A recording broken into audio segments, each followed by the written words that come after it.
रतनपुर कलचुरियों का विभाजन किनके शासनकाल में हुआ? क्योंकि इन्होंने जो है रायपुर शहर की स्थापना की थी। बूढ़ा तालाब के समीप रायपुर में इन्होंने किले का निर्माण किया। मुंडा वंश से धन लेकर जैत सिंह ने पर्वत फतेह किया था, जिसकी याद में या फिर युद्ध मैदान में मन में संतोष रखने की जरूरत है। सूरज निकल। Good morning to all of you. I am Sandeep. I welcome you all to my channel Sandeep study centre. बहुत दिनों के बाद आपकी हिस्ट्री क्लास अब कंटिन्यू होने वाली है। आपको पता होगा कि काफी दिनों से यह क्लास जो है रुकी हुई थी। ठीक है, तो लास्ट क्लास हमने जिस टॉपिक पे बात किया था वो था कलचुरी वंश का पार्ट 3। ठीक है, आपको पता होगा। तो कलचुरियों के बारे में हमें कुल मिला के 3 खंडों पे बात करनी होती है। ठीक है, एक खंड होता है रतनपुर की कलचुरी, उसके बाद रतनपुर की कलचुरी का विभाजन होगा, फिर दूसरा खंड आता है जिसे कहते हैं लाहौरी शाखा उनका, जो कि रायपुर की कलचुरी है। ठीक, उसके बाद उनके जीवन के बारे में बात करना है। उनके सामाजिक जीवन हो गया, आर्थिक जीवन, धार्मिक जीवन है, और उनके प्रशासन के बारे में हमें बात करना होता है। आपको ये चीज ध्यान में रखना है कि हमने जो है रतनपुर के ठीक कलचुरियों पे बात कर लिया। क्लियर है। अब एक शाखा इनकी स्थापित हुई थी रायपुर में, जिसे हम लोग लाहौरी शाखा के नाम से जानते हैं। ठीक है, जिसके बारे में आज हम लोग बात करने वाले हैं, जो कि कौन से आपका लाहौरी शाखा। अब एक खंड इसके बारे में और होगा जो हमें जानना होगा, जहां पे हमें बहुत सारी चीजें, बहुत सारे फैक्ट्स मिलने वाले हैं। ठीक है, वो रहेगा इनके प्रशासन के बारे में, इनके सामाजिक, आर्थिक एवं धार्मिक जीवन के बारे में। फिर इस टाइम के शिक्षा में भी बात कर लेंगे, तो प्रशासन में हम लोग उसको जोड़ लेंगे। तो एक वीडियो इसके बाद आपकी और आनी है। ऑलरेडी आपके पास 3 वीडियो होगी जहां पे सिर्फ और सिर्फ रतनपुर कलचुरियों के बारे में जानकारी दी गई है। ठीक, तो आज का हमारा जो टॉपिक होने वाला है वो है रायपुर की कलचुरी, जिसे आप लाहौरी शाखा के नाम से भी जानते हो। ठीक, इसका सबसे पहले हम लोग एक इंट्रो देख लेंगे। ठीक है, जहां पे कुछ फैक्ट्स को समाहित करेंगे, एक इंट्रो तैयार करने की कोशिश करेंगे। इसकी पृष्ठभूमि सब कुछ वहां पे हम लोग देखने की कोशिश करेंगे। उसके बाद शासकों का वंशावली हमें देखने की जरूरत होगी। इसके बाद जाएंगे कुछ प्रमुख शासकों के एक्सप्लेनेशन पे। तो आज के जो टॉपिक में ओवरऑल ये 3 ही आपके पास पॉइंट होंगे बात करने के लिए। और ऐसे करते हम लोग जो है कलचुरी वंश की जो रायपुर शाखा है, रायपुर की शाखा जिसे हम लोग लाहौरी शाखा के नाम से जानते हैं, इसको खत्म करेंगे। क्लियर है। इंट्रोडक्शन के तौर पे हम लोग देखने की कोशिश करें तो रायपुर की जो लाहौरी शाखा है ये 14वीं शताब्दी में स्थापित होती है। ठीक, अब यहां से एक करके आपको समझते हुए चलना है। ठीक है, यहां से आपको जो है बहुत सारे फैक्ट्स मिलने स्टार्ट होंगे। एक रतनपुर शाखा के शासक होते हैं जिनका नाम था जगन्नाथ। क्लियर है, रतनपुर शाखा के एक शासक हुए जिनका नाम था जगन्नाथ। इनके 2 पुत्र होते हैं। ठीक, एक का नाम होता है, याद रखना इसको, वीर सिंह देव। क्लियर है। और दूसरे पुत्र का नाम होता है, जो कि छोटा इसका पुत्र होता है, ठीक, जिसका नाम होता है देव सिंह। क्लियर है। अब जो आप वीर सिंह देव देख रहे हो, इनके शासनकाल में जो है, ठीक है, रतनपुर कलचुरियों का विभाजन होता है। तो जब जगन्नाथ की मृत्यु होती है, यहां पे याद रखना, जगन्नाथ की जब मृत्यु होती है, ठीक, मैं वापस आऊंगा और लिखाऊंगा भी। ठीक है, तो इनकी जो अगले शासक होता है, इस शाखा के अगले शासक जो होते हैं वो वीर सिंह देव होते हैं। मतलब रतनपुर कलचुरियों के शासक जगन्नाथ सिंह हुए, उसके 2 पुत्र हुए, एक वीर सिंह देव और दूसरा है देव सिंह। जब जगन्नाथ की मृत्यु हुई तो रतनपुर शाखा के अगले शासक कौन बने? ठीक है, वीर सिंह देव। यहां तक एकदम क्लियर है। याद रखना, वीर सिंह देव के शासनकाल में 14वीं शताब्दी में ही, ठीक है, 14वीं शताब्दी में ही रतनपुर के कलचुरियों का विभाजन हमें देखने को यहाँ पे मिलता है। मतलब रतनपुर कलचुरियों का विभाजन किनके शासनकाल में हुआ? ऐसे क्वेश्चन आए तो क्या करोगे? ठीक है, किसको याद रखना है आपको? वीर सिंह देव को। ठीक है, विभाजन कैसे हो याद रखना। इसकी जो मुख्य शाखा है रतनपुर, याद रखना रतनपुर, इसको जो है, ठीक है, वीर सिंह देव, मतलब यहाँ पे जो है वीर सिंह देव ही शासन कर रहे थे और ये शाखा मुख्य शाखा चलती रही। और इनकी एक शाखा रायपुर में स्थापित होती है, ठीक है, जिसे जो है, ठीक, देव सिंह को सौंप दिया जाता है। ठीक है, तो रतनपुर राज्य में कौन शासन कर रहे हैं? तो रतनपुर राज्य में या फिर रतनपुर वाली जो शाखा है कलचुरियों की, वहां पे वीर सिंह देव शासन कर रहे हैं। ठीक है, पॉइंट 1। दूसरा चीज, इनके छोटे पुत्र जगन्नाथ के, या फिर बोल लो वीर सिंह देव के छोटे भाई, क्लियर है, इसको जो है शिवनाथ नदी के दक्षिण में स्थित रायपुर का क्षेत्र सौंपा जाता है। कहाँ का? रायपुर का क्षेत्र सौंपा जाता है। तो इस प्रकार से कलचुरियों का विभाजन हमें देखने को मिलता है, जो कि वीर सिंह देव के शासनकाल में देखने को मिलता है। इसको याद रखना, यहाँ पे आपको क्वेश्चन पूछे जा सकते हैं कि वो कौन सा शासक है जिसके शासनकाल में रतनपुर के कलचुरियों का विभाजन हमें देखने को मिलता है। ठीक, तो आंसर क्या होगा? वीर सिंह देव। अब यहां तक की चीजें तो क्लियर हो गई होगी। ठीक है, अब यहां से आपको एक चीज देखने को मिलेगा, ठीक है, जहां से आपको लगेगा कि वो आया कहां से। ठीक, जिसका नाम होता है लक्ष्मी देव, ठीक है, जिसको कहते हैं कि वो इस वंश का भाई था या फिर भतीजा था या फिर चाचा था। अब इतने सारे कन्फ्यूजन है आपके पास, ठीक, तो सीधे याद रखना, यहाँ तक की चीज़ें क्लियर हुई। सीधे याद रखना इस वंश का कोई रिश्तेदार था। कौन था? रिश्तेदार था, जिसका नाम था लक्ष्मी देव। यहाँ तक की चीज़ें क्लियर हुई। ये रायपुर आते हैं और रायपुर आकर ही ये बस जाते हैं। याद रखना, ये रायपुर आते हैं, इस वंश का कोई रिश्तेदार था, ये रायपुर आते हैं और रायपुर आकर ही बस जाते हैं। अब यहाँ से आपको इनके वंशावली, इनके जो वंशावली है वो याद रखना होगा। इसके पुत्र होते हैं। अब लक्ष्मी देव के बारे में आपको समझ में आ गया, ठीक है। आपको ज़्यादा वो नहीं होना है कि ये लक्ष्मी देव कौन है, ठीक, बस एक चीज़ याद रखना, ये इनके रिश्तेदार है, क्योंकि पुस्तकों में आपको मिल सकता है कि ये इनके, है ना, भाई थे, इस वंश के भाई लगते थे, मतलब शासकों के, या फिर उनके भतीजे लगते थे, ठीक है। कहीं आपको देखने को मिलेगा कि ये उनके चाचा लगते थे, ठीक। तो इतने सारे कन्फ्यूजन है तो पूछेगा ही नहीं, ठीक है, वो कौन था, कैसा था।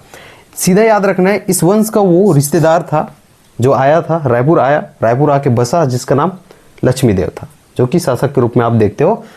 अब यहीं पे बसा। इसका एक पुत्र हुआ जिसका नाम था सिंघड़देव। अब इसको आपको अच्छे से याद रखना है, क्योंकि सिंघड़देव ने, ठीक है, इस क्षेत्र के 18 गढ़ों को जीता था, ठीक है, शत्रुओं से 18 गढ़ों को उन्होंने जीता था। कहाँ से?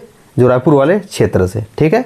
तो सिंघड़देव किसका पुत्र था? लक्ष्मी देव का पुत्र थे। वंशावली भी याद रखना ना, आपको पूछे जा सकते हैं, इसके क्रम भी पूछे जा सकते हैं। सिंघड़देव का एक पुत्र हुआ, आपने सुना होगा, ठीक है, जिसका नाम था रामचंद्र देव। इसको आप लोग इसने सुना होगा आपने, ठीक है, क्योंकि इन्होंने जो है रायपुर शहर की स्थापना की थी। ही फाउंडेड रायपुर सिटी, ठीक। किनके नाम पर की थी? इनका भी एक पुत्र हुआ जिसका नाम है, याद रखना, ठीक, ब्रह्मदेव, ठीक है, जिसे हरि ब्रह्मा भी कहा जाता है। तो यहाँ तक की चीज़ें आपकी क्लियर हुई होगी। एक बार मैं फिर से रिवाइज कराता हूँ। वहाँ तक की चीज़ें तो आपने देखी है कि जगन्नाथ हुआ, जगन्नाथ के 2 पुत्र थे, एक वीर सिंह देव, एक का नाम था देव सिंह, ठीक है। जगन्नाथ की मृत्यु होती है तो वीर सिंह देव को अगला शासक बनाया जाता है। कहाँ पे? रतनपुर के शाखा में, ठीक। अब वीर सिंह देव, ठीक है, उसके शासनकाल में हमें कलचुरियों का विभाजन देखने को मिलता है। एक मुख्य शाखा तो रतनपुर में शासन कर रही है, जहाँ पे शासक कौन है? वीर सिंह देव है। और उसके जो छोटे भाई है, जो देवसिंह था, मैंने वहाँ पे बताया आपको, ठीक है, उसे जो है शिवनाथ नदी के दक्षिण में स्थित रायपुर राज्य दिया जाता है, ठीक है, जहाँ पे कलचुरियों की लहुरी शाखा की स्थापना होती है, ठीक। ये लक्ष्मी देव आ गया, इसका रिश्तेदार था, रायपुर में आके बस गया, एकदम सिंपल है। इसका एक पुत्र होता है सिंघड़देव, जिन्होंने 18 गढ़ों को जीता, ठीक है। अब इसका भी एक पुत्र हुआ रामचंद्र देव, जिन्होंने, याद रखना, रायपुर शहर की स्थापना अपने पुत्र ब्रह्मदेव के नाम पर किया, ठीक। यहाँ तक की चीज़ें आपको एकदम क्लियर होनी चाहिए। अब तक हमने जो पढ़ा, यहाँ पे 2-3 चीज़ इंपॉर्टेंट है। एक, किनके शासनकाल में कलचुरियों का विभाजन हुआ। दूसरा, रायपुर शहर की स्थापना किसने की थी। और ये वंशावली आपको याद होनी चाहिए। एक चीज़ और लिखना, नोट करके लिखना, आपको आगे सुनने को मिलेगा, ठीक है, या फिर यहीं पे बताता हूँ। जो ब्रह्मदेव है, रामचंद्र देव के पुत्र, ठीक है, इनके 2 शिलालेख हमें प्राप्त हुए। हालांकि मैं आगे और बताऊँगा। 2 इनके शिलालेख हमें प्राप्त हुए, एक खल्लारी से, ठीक है, इसको अच्छे से लिख लेना, सुन के लिखने की ज़्यादा कोशिश करना। एक खल्लारी से और एक है आपके रायपुर से। एकदम क्लियर है? तो खल्लारी और रायपुर, ये दोनों शिलालेख किससे संबंधित है? तो ब्रह्मदेव से संबंधित है, ठीक। नोट करके लिखना, ठीक है। इस वंश के शासकों को जो है, याद रखना, महाराज, ठीक है, महाराज कुमार राजा, इस उपाधि से संबोधित किया जाता था। क्या? कौन सी उपाधि से संबोधित किया जाता था? महाराज कुमार राजा। या फिर आपको ऐसे भी क्वेश्चन पूछा जा सकता है, महाराज कुमार राजा, ठीक है। ये जो टाइटल है, किस, है ना, कौन से वंश के शासकों ने धारण किया था? इसमें आपको 2 भी पूछा जा सकता है, रतनपुर के कलचुरियों ने या फिर रायपुर शाखा के कलचुरियों ने, ठीक है। तो आपको याद रखना है, रायपुर शाखा के या फिर लहुरी शाखा के कलचुरियों ने या फिर इनके शासकों को जो है महाराज कुमार राजा, इस उपाधि से संबोधित किया जाता था। एक चीज़ और लिखना, ठीक है, नोट करके, पहला चीज़ तो ये हो गया, ठीक है। दूसरा चीज़ वहाँ पे लिख लेना, है वंशी शासकों का, इसको सुन के लिखो, है वंश मतलब कलचुरियों का ही, ठीक है। उन शासकों के वंशावली का उल्लेख जो है शिवरी नारायण के मंदिर में उल्लेखित है, ठीक है। तो शिवरी नारायण के मंदिर के शिलालेख में जो है इस वंश के शासकों का वंशावली उल्लेखित है। अब अगले, हम लोग ये इंट्रोडक्शन पे हमने बात कर ली है, ठीक है। अब अगले पॉइंट पे हमें जो देखना है वो है वंशावली। वंशावली को याद करना है एक्चुअल में, क्योंकि कभी कभी क्रम पूछे जाते हैं, इस शासक के बाद, है ना, कौन से शासक का क्रम है, या फिर लगातार आपको 4 शासकों के नाम दिया जाता है और 1 2 3 4 करके आपको उससे जमाना होता है, ठीक है। उस क्रम में आपको आंसर देना होता है। तो वंशावली को देखेंगे, लेकिन मैं चाह रहा हूँ कि हम लोग एक्सप्लेन जब कर रहे हैं, ठीक है, तो हम शासकों के विवरण को देख लेते हैं लास्ट में। उसके बाद हम लोग रखने की कोशिश करेंगे कि वंशावली उनकी या फिर शासकों क्रम कैसे कैसा है, ठीक है। तो मैं शासकों के उल्लेख पे सीधा चलता हूँ। जो इंपॉर्टेंट शासक है, 3-4 शासकों के बारे में बताऊंगा जहाँ से क्वेश्चन आपको पूछे जाते हैं और उन्हीं का विवरण हमें देखने को मिलता है। एक है इंपॉर्टेंट जो शासक हो जाएंगे वो है रामचंद्र देव, जैसा कि अभी मैंने आपको इसके बारे में कुछ जानकारी दी थी। क्लियर है? याद रखना, he was the first ruler and the founder of this dynasty. ये जो है इस वंश का प्रथम शासक था। मैं आगे और बताऊंगा, क्योंकि प्रथम शासक के रूप में केशव चंद्र को भी लिया गया है, ठीक है। तो याद रखना, रामचंद्र देव इस वंश का प्रथम शासक था एवं इसे संस्थापक भी माना जाता है इस वंश का। क्लियर है? इन्होंने अपने पुत्र, आपको याद है, ब्रह्मदेव या फिर जिसे और क्या कहा जाता है, हरि ब्रह्मा, ठीक है, इनके नाम पर जो है रायपुर शहर की स्थापना की। क्लियर है? रायपुर शहर की स्थापना की। और इसके बाद इसके निर्माण कार्य में आपको याद रखना है, इन्होंने जो है रायपुर स्थित, आपको पता होगा, बूढ़ा तालाब, ठीक है, बूढ़ा तालाब के समीप में याद रखना एक किला का निर्माण किया था। क्लियर है? साथ में यहीं पे इनके द्वारा जो है रामचंद्र मंदिर, याद रखना, इसका जीर्णोद्धार भी किया जाता है। ठीक, मैं फिर से आऊं, प्रथम शासक, संस्थापक इसे माना जाता है। ब्रह्मदेव इनका पुत्र होता है जिनके नाम पर इन्होंने रायपुर शहर की स्थापना की। क्लियर है? दूसरी इंपॉर्टेंट या फिर तीसरी इंपॉर्टेंट चीज आप देखेंगे यहाँ पे, इनका निर्माण कार्य। बूढ़ा तालाब के समीप रायपुर में इन्होंने किले का निर्माण किया है। क्लियर है? अब इनके जीर्णोद्धार को भी पूछा जा सकता है। इसी के समीप जो है, ठीक है, रामचंद्र मंदिर का इन्होंने जीर्णोद्धार भी किया है। लेकिन अकॉर्डिंग टू खल्लारी, याद रखना, रॉक एडिट, ही डिफीटेड फड़ी नाग डायनेस्टी रूलर मोनिंगदेव। खल्लारी, याद रखना, शिलालेख के अनुसार, ठीक है, खल्लारी शिलालेख किसका है ये भी आपको याद होना चाहिए। खल्लारी शिलालेख और जो आपके रायपुर शिलालेख है, ठीक है, वो ब्रह्मदेव से संबंधित है, इनके पुत्र से संबंधित है। उसके खल्लारी शिलालेख, इससे हमें यह ज्ञात होता है, ठीक है, कि इन्होंने फड़ी नाग वंशी या फिर फड़ी नाग वंश के शासक, कौन सा है उसका नाम, मोनिंगदेव, इसको जो है इन्होंने हराया था। ठीक, तो ये तो रहेगा किसके बारे में हो जाएगा, ये रामचंद्र के बारे में हो जाएगा, जो कि इस वंश का शासक था। ये आपको अच्छे से याद रखना है, यहाँ से क्वेश्चन पूछे जा सकते हैं क्योंकि इतने सारे आपको इंपॉर्टेंट फैक्ट्स देखने को मिल रहे हैं। ठीक है, मैं लास्ट में एक चीज़ और बताऊंगा प्रथम शासक को लेके, क्योंकि CGPSC के द्वारा जो आयोजित एग्जाम है, 2 अलग अलग एग्जामों में उत्तर दोनों में अलग अलग लिया गया है। ठीक है, उसको भी हम लोग देखने की कोशिश करेंगे। एक केशव को भी लिया गया है, ठीक है, इस वंश के, और एक ए जो अभी हमने पढ़ा कौन सा, रामचंद्र को भी लिया गया। ठीक है, तो पहला शासक हो गया जिसके बारे में हम जानना था। दूसरा इंपॉर्टेंट है, इसके पुत्र के बारे में बात करते हैं रामचंद्र के, जो कि है ब्रह्मदेव, जिसे हरि ब्रह्मा भी कहा जाता है। ठीक है, ऐसा कहा जाता है कि इन्होंने 1409 ईस्वी में, याद रखना, रायपुर को अपनी राजधानी बनाया था। ठीक है, किनने, ब्रह्मदेव ने 1409 ईस्वी में रायपुर को अपनी राजधानी बनाया था। इसके 2 शिलालेख मैं फिर से कहना चाहूँगा क्योंकि ये बहुत ज़्यादा इंपॉर्टेंट है, ये पूछे आपको जा सकते हैं। इनके 2 शिलालेख हमें प्राप्त हुए हैं। ठीक है, एक है आपके खल्लारी से और दूसरा है आपके, ठीक, रायपुर से। तो 2 फैक्ट्स, 1409 ईस्वी में, ठीक है, इन्होंने रायपुर को अपनी राजधानी बनाया। दूसरा इंपॉर्टेंट चीज़ है खल्लारी और रायपुर, ये दोनों शिलालेख, ठीक है, इनसे संबंधित हैं, इन्हीं के शिलालेख हैं, इनके द्वारा जारी किया गया है। अब जैसे भी इसको पढ़ें। अगला इंपॉर्टेंट है इनके बारे में, स्थापत्य के बारे में। ठीक है, इनके शासनकाल के स्थापत्य के बारे में, जहां से आपको क्वेश्चन देखने को मिल सकते हैं। कैसे, याद रखना, पहला है जगन्नाथ मंदिर। इनके द्वारा स्वयं के द्वारा ये जो है इस मंदिर का निर्माण नहीं किया जाता है, लेकिन इनके शासनकाल में हुआ, इसलिए इससे पढ़ना इंपॉर्टेंट है। दूसरा है, ये पहला है आपका जगन्नाथ मंदिर। दूसरा आपको याद रखना है, आपने सुना होगा हटकेश्वर, ठीक, महादेव मंदिर। ये दोनों के बारे में आपको जानना है। जगन्नाथ मंदिर, ठीक है, आपने सुना होगा कि देवपाल नामक एक मोची के द्वारा इसका निर्माण किया जाता है। ठीक है, तो जगन्नाथ मंदिर का निर्माण इनके शासनकाल में, याद रखना, देवपाल नामक, ठीक है, एक मोची होता है, एक मोची के द्वारा इसका निर्माण जो है खल्लारी, ठीक है, खल्लारी में किया गया, जो कि कहाँ पे स्थित है, महासमुंद में। तो देवपाल नामक मोची के द्वारा जगन्नाथ मंदिर का निर्माण खल्लारी में, ठीक है, महासमुंद वाला, वहाँ पे जो है इसका निर्माण किया गया, पहला चीज़। दूसरा इंपॉर्टेंट चीज़ हो जाएगा हटकेश्वर महादेव मंदिर। आपने सुना होगा महादेव घाट रायपुर का, तो रायपुर के जो महादेव घाट है, ठीक है, वहाँ पे जो है खारून नदी के तट पर, याद रखना, ठीक है। तो रायपुर के महादेव घाट में, ठीक है, महादेव घाट में खारून नदी के तट में, ठीक है, याद रखना, एक हाजीराज नामक व्यक्ति के द्वारा हटकेश्वर महादेव मंदिर का निर्माण किया गया। ठीक, मैं एक एक करके नहीं लिखा रहा हूँ, फिर से सुन के लिखना। जगन्नाथ मंदिर पहली बात तो ये कहाँ पे है? खल्लारी महासमुंद। किसके द्वारा स्थापना की गई इसकी, या फिर इसका निर्माण किसके द्वारा किया गया है? देवपाल नामक एक मोची के द्वारा। किनके शासनकाल में हुआ है? ब्रह्मदेव। ऐसे क्वेश्चन बन सकते हैं, ठीक है, ब्रह्मदेव के शासनकाल में हुआ है। दूसरा, हटकेश्वर महादेव मंदिर ये कहाँ पे स्थित है? ठीक है, रायपुर में स्थित है। महादेव घाट है ना, उसमें स्थित है।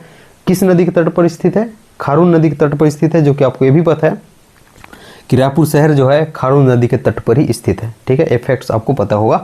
तो ये रहा आपके ब्रह्मदेव के बारे में। ठीक है, अब अगले शासक के बारे में जाते हैं हम लोग, वो है अमर सिंह, जो कि इस वंश का अंतिम शासक होता है। उसके बारे में जान लेते हैं, फिर उसके बाद बस इतना ही है, आपकी लाहौरी शाखा जो है समाप्त हो जाएगी। हम लोग लास्ट में जाते जाते इसके वंशावली देख लेंगे, फिर आराम से जो है ना याद करने की कोशिश करेंगे कि वो शासकों का क्रम कैसा है। ठीक है, तो मैंने आपको ये चीज़ बताया था, तो याद रखना 1050 ईस्वी में इसके बारे में याद रखना। ठीक, मराठों का, ठीक है, नियंत्रण लाहौरी शाखा में हो जाता है। किनका? मराठों का। जब ये अधीन कर रहे हैं, ठीक है, जब ये अधीन कर रहे हैं तो अमर सिंह को मराठों के द्वारा 3 क्षेत्र दिए गए। ये बहुत ज़्यादा इंपॉर्टेंट है, धीरे इसलिए बोल रहा हूँ, यहाँ से क्वेश्चन बन सकते हैं, याद रखना, क्योंकि 3 क्षेत्र है। ठीक, कौन कौन से है? राजिम है, और एक कौन सा है आपका? रायपुर है, और तीसरा आपको याद रखना है जो कि पाटन रहेगा। ये आपको क्वेश्चन पूछ के तीनों डाल सकता है, या फिर उपयुक्त सभी बोल ले, ठीक है, या फिर एक अलग ऑप्शन देके बोल ले, इनमें से कौन सा क्षेत्र अमर सिंह को मराठों के द्वारा जीवन निर्वाह के लिए या फिर उनके आजीविका के लिए नहीं दिया गया था। ठीक है, तो इस प्रकार से क्वेश्चन बन सकते हैं। ठीक, तो आपको समझ में आ गया होगा 1050 ईस्वी में मराठों के द्वारा, ठीक है, जो कलचुरियों को, रायपुर के कलचुरियों को, लाहौरी शाखा को अपने अधीन किया जाता है। और जब करते हैं इस समय शासक कौन है? अमर सिंह। तो अमर सिंह को जो है उनके जीवन निर्वाह के लिए राजिम, ठीक है, रायपुर और पाटन का क्षेत्र दिया जाता है। आप ये क्षेत्र रखो और, ठीक है, आराम की ज़िंदगी जियो। लेकिन याद रखना, साथ ही इन्होंने, ठीक है, ये क्षेत्र दिए, साथ ही इन्होंने 7000 रुपये वार्षिक टकुली भी निर्धारित की। मतलब आप 7000 रुपये वार्षिक टकुली के रूप में भी हमें देते रहोगे। ठीक, तो इस प्रकार मराठों के द्वारा ये चीज़ किया गया। ठीक है, यहीं पे लिख लेना नोट करके। इसके एक पुत्र हुए जिसका नाम है शिवराज सिंह। ठीक है, शिवराज सिंह। जब अमर सिंह की मृत्यु हुई तो ये शिवराज सिंह जो है तीर्थ यात्रा पे था, क्योंकि अगला शासक किसको बनना था? शिवराज सिंह को बनना था। यहाँ पे समझना, शिवराज सिंह को बनना था। यदि ये तीर्थ यात्रा पे नहीं होते, ठीक, तो अगला शासक कौन होता? शिवराज सिंह होता। ठीक है, शिवराज सिंह होता, और इस क्षेत्र में जो है इसको पकड़ के अपने आजीविका को चलाता। और ये जो 7000 टकुली इन्होंने निर्धारित किए मराठों ने, ये भी देता। ठीक है, लेकिन ये तीर्थ यात्रा पे था, इसी का उचित अवसर देख के मराठों ने जो आजीविका के लिए अमर सिंह को दिया था 3 क्षेत्र, ये फिर से वापस ले लिया। ठीक, यहाँ पे कन्फ्यूज़न नहीं होना, फिर से वापस ले लिया। ठीक है, लेकिन बाद में जब मराठा शासक हुए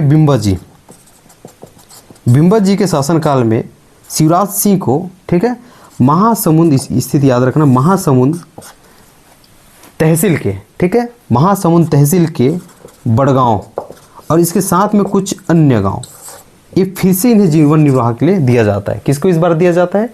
शिवराज, ठीक है, सिंह को। ठीक है, यहाँ पे मैं समझा पा रहा हूँ कि नहीं? ठीक है, इसको अच्छे से एक बार फिर से समझना।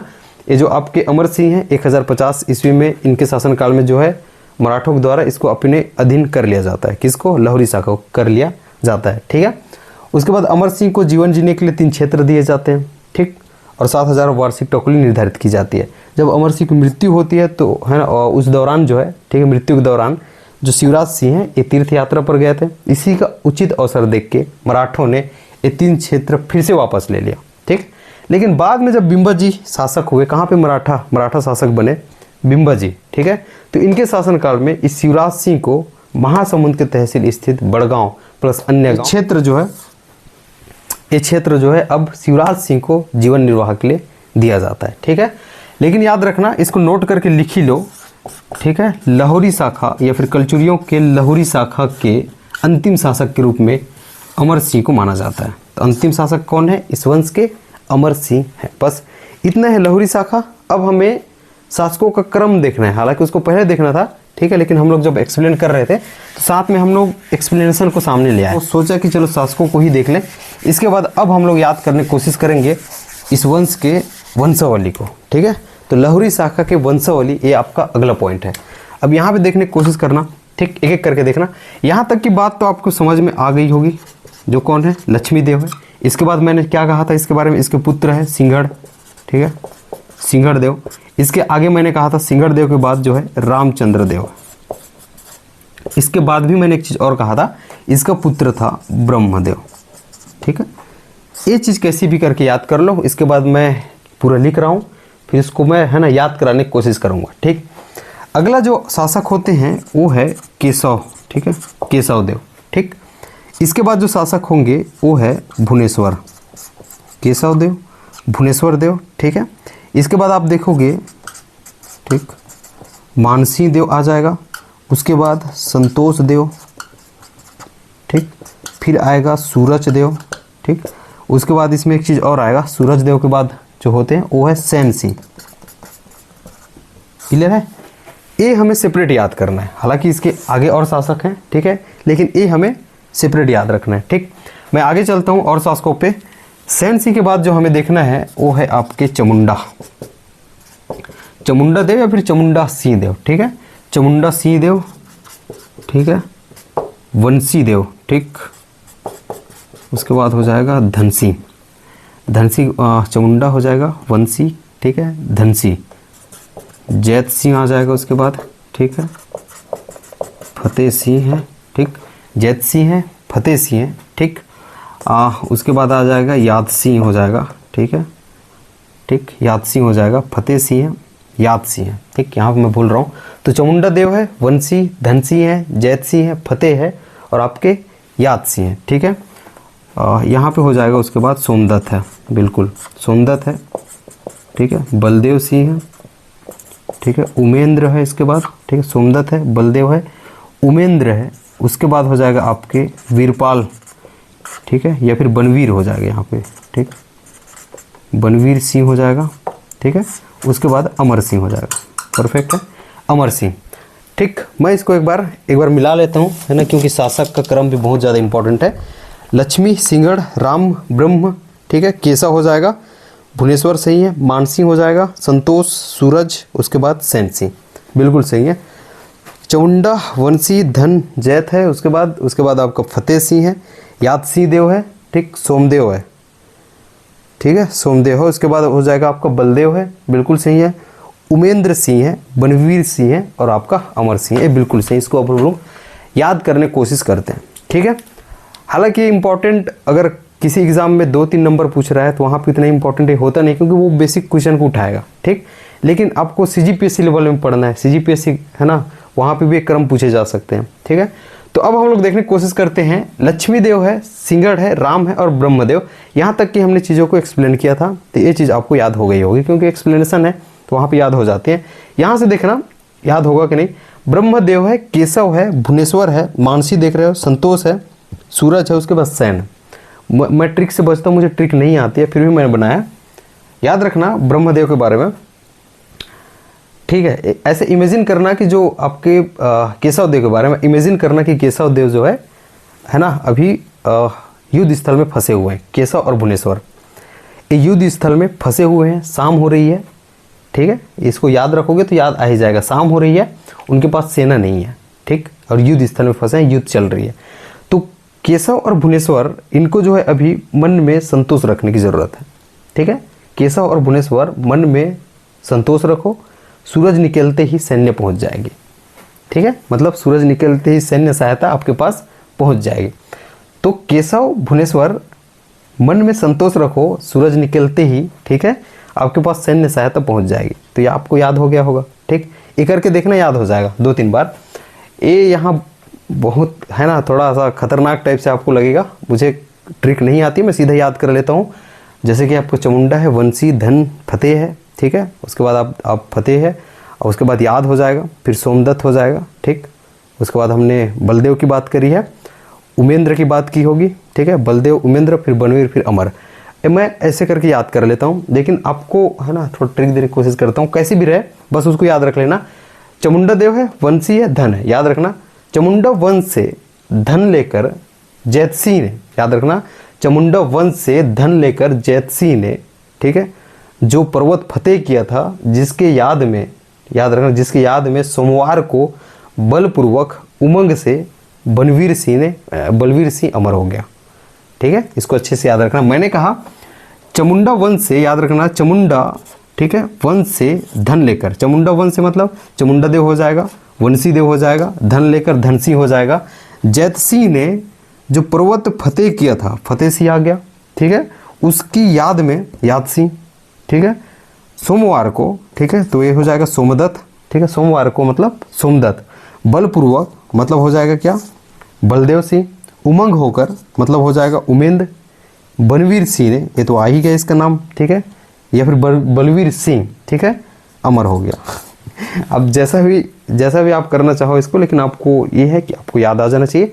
अब मैं आपको धीरे बताया इसलिए ट्रिक बड़ा लगा होगा, ठीक है, नहीं तो आप डायरेक्ट बोल सकते थे चामुंडा वंश से धन लेकर जैतसिंह ने, ठीक है, जो पर्वत फतेह किया था, जिसकी याद में सोमवार को, ठीक है, बलदेव ने उमंग, है ना, बलपूर्वक उमंग से, ठीक है, बनवीर सिंह अमर हो गया, जैसा भी उसको कर सकते थे। यहाँ पे आप देखने की कोशिश करो, केशव भुवनेश्वर, है ना, ये दोनों जो है मैदान में फंसे होते हैं या फिर युद्ध मैदान में। मन में संतोष रखने की जरूरत है, सूरज निकलते ही सैन्य सहायता पहुंच जाएगी। ठीक, तो ये तो रहा आपके लाहौरी शाखा। आई होप कि आपको, है ना, ये वीडियो पसंद आई होगी। इसमें एक चीज़ याद रखना नोट करके, ठीक, जो केशव है यहाँ पे आप जो देख रहे हो केशव देव, और इसके पहले मैंने क्या कहा था, रामचंद्र को फर्स्ट शासक बताया था।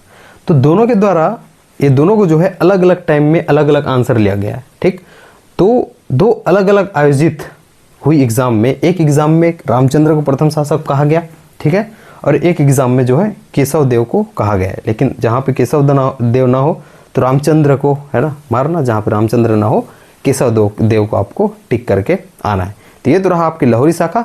जाते जाते एक इन्फॉर्मेशन देना चाहता हूँ, जो है ना, टेलीग्राम ग्रुप के बारे में। अगर आप नए स्टूडेंट हैं तो आपके लिए बहुत ज़्यादा इंपॉर्टेंट है, बहुत ज़्यादा ये हेल्पफुल हो सकती है कि आप टेलीग्राम ग्रुप से जुड़े, जिसका लिंक जो है डिस्क्रिप्शन में दिया गया है, जहाँ पे इसका टेस्ट होता है, ठीक है, जो हम लोग पढ़ा रहे हैं। और साथ ही साथ अभी जो हॉस्टल वार्डन आपकी चल रही है, उसकी कंप्यूटर क्लासेस भी वहाँ पे भेजी जाएगी, जो कि MCQ फॉर्म में होगी, ठीक है, और वहाँ पे आपके टेस्ट भी लिए जाएंगे। ठीक, आई होप कि आपको ये वीडियो बहुत अच्छी लगी हो। अच्छी लगे तो लाइक कर लेना, दोस्तों में शेयर कर लेना, कमेंट करके जरूर बता आपकी कितनी हेल्प इस वीडियो से हो रही है। मिलता हूँ किसी और वीडियो में, तब तक मुझे दीजिए इजाज़त। बहुत बहुत धन्यवाद।